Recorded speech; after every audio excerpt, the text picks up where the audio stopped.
Bom dia, hoje é 5 de maio, eu sou Ana Carolina Zitlag e esse é o Ouvindo um Podcast da Bloomberg Linha. Aqui eu te conto as principais notícias de negócios e de economia do Brasil e do mundo. Bom dia, chegou ela, a tão sonhada sexta-feira, apesar de que foi rápida por causa do feriado. Eu tô aqui ansiosíssima pela coroação do rei Charles III. E você me fala, mas Ana, é sério? A coroação do rei? Gente, música de violinos ao fundo. É tradição lá em casa, para tudo que a gente tá fazendo para assistir coisas da família real britânica. Simplesmente pelo grande folclore de roupas, cavalos e tudo isso aí, só que no século XXI. É meio que inacreditável se você parar pra pensar. Opiniões como essa que eu não deveria estar emitindo à parte, a coroação do rei Charles e da rainha consorte Camila acontece neste sábado, a partir das 6 da manhã pelo horário de Brasília. Se você não tiver nada melhor pra fazer, vai assistir, que semana que vem estaremos discutindo os looks do pessoal e também a simbologia disso pro Reino Unido, como tá a economia deles pós-Brexit e todas essas coisas aí. Mas agora vamos embora pra primeira notícia. Eu vou pular direto de monarquia para futebol e vai ser logo a primeira notícia, porque hoje é sexta-feira e a gente precisa atender a todos os públicos, né? Pois bem, é que o clube de futebol Esporte Clube Juventude foi colocado à venda depois de deixar novamente a primeira divisão do país. O time da segunda divisão, fundado em 1913, conquistou a Copa do Brasil em 1999 e é considerado um dos clubes de futebol mais antigos do sul do Brasil.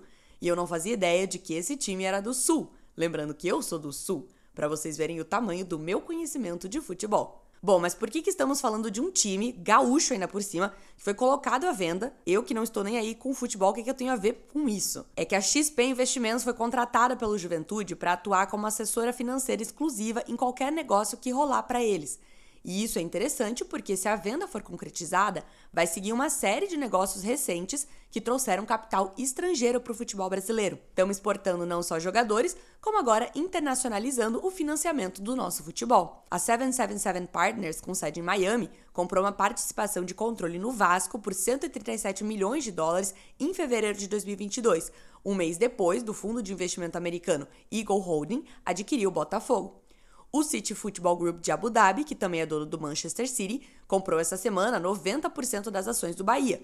O Juventude, antiga casa de estrelas como Thiago Silva e Alex Telles, nem ideia de quem são, joga no estádio Alfredo Jaconi com capacidade para mais de 18 mil lugares. Estou brincando, eu sei quem é o Thiago Silva. O clube espera uma receita de cerca de 8 milhões de dólares até o final desse ano, segundo o porta-voz deles. E, segundo fontes consultadas pela Bloomberg News, já recusou 2 propostas de compra até o momento. Agora, depois de editoria de monarquia, de futebol, vamos para a editoria de tech. As vendas do iPhone da Apple se recuperaram no último trimestre, ajudando a empresa mais valiosa do mundo a superar as estimativas de lucro e enfrentar uma retração em todo o setor que afetou grande parte da sua linha de produtos. A receita geral somou 94,8 bilhões de dólares no segundo trimestre fiscal, de acordo com o comunicado divulgado na quinta, superando a previsão dos analistas. Embora as vendas tenham caído 2,5% no período, a Apple tinha alertado os investidores para esperar uma queda de aproximadamente o dobro disso. Os resultados sugerem que a empresa começa a se recuperar de uma crise que afetou tanto a indústria de computadores quanto a de smartphones. Lembra da falta de chips no mercado? As vendas da Apple na China, um ponto fraco para outras empresas de tecnologia, também foram um pouco melhores do que o esperado. Que bom para eles! Mas que péssimo para nós, porque varejistas com atuação relevante no Brasil estão reportando prejuízos. A safra de balanços do primeiro trimestre de 2023 começou a dar uma dimensão mais clara e a quantificar as dificuldades financeiras crescentes de algumas companhias ligadas ao consumo em um cenário econômico desafiador de crédito caro e restrito e poder aquisitivo da população limitado por uma inflação e pela inadimplência. Tal desempenho se reflete nas ações negociadas na B3. O Icon, o índice de empresas que reúne 71 ações afetadas pela dinâmica do consumo, acumulava queda de 13,22% neste ano até o fechamento da última quarta, acima da queda de 7,23% do Ibovespa. Também não é como se o Ibovespa estivesse super bem, mas a queda maior do indicador reflete o pessimismo dos investidores com a evolução dos resultados financeiros do varejo brasileiro, que foi tomado por anúncios frequentes de reestruturações e renegociações de dívidas, que incluem o fechamento de lojas, redução de folha de pagamento, pedidos de recuperação judicial e até falências. Desde março, o Brasil é apontado como o dono do maior juro real do mundo, de 6,82%, à frente do México, da Colômbia e do Chile, segundo um ranking da gestora de fundos de investimento Infinity. Com isso e com outros fatores no cenário, nomes tradicionais e conhecidos da maioria dos consumidores brasileiros passaram a reportar balanços decepcionantes nessa semana, indicando uma mudança de tom nas apresentações dos resultados financeiros pelos seus principais executivos aos analistas, que acabam rebaixando suas recomendações para os papéis dessas companhias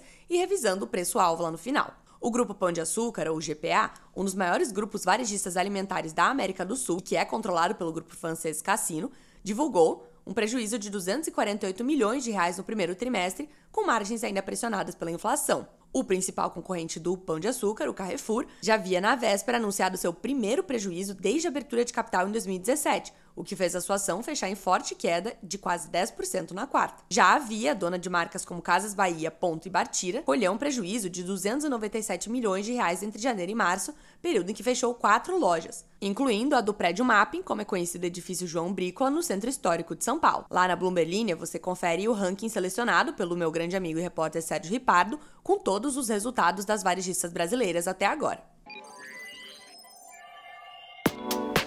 Bom, gente, é isso. Vou encerrar por aqui. Não esqueçam da coroação do rei Charles III, também de seguir a Bloomberg Linha em todas as redes sociais e de dormir bastante pra ficar descansado, tá bom? Então, bom final de semana aí pra todo mundo e até segunda-feira.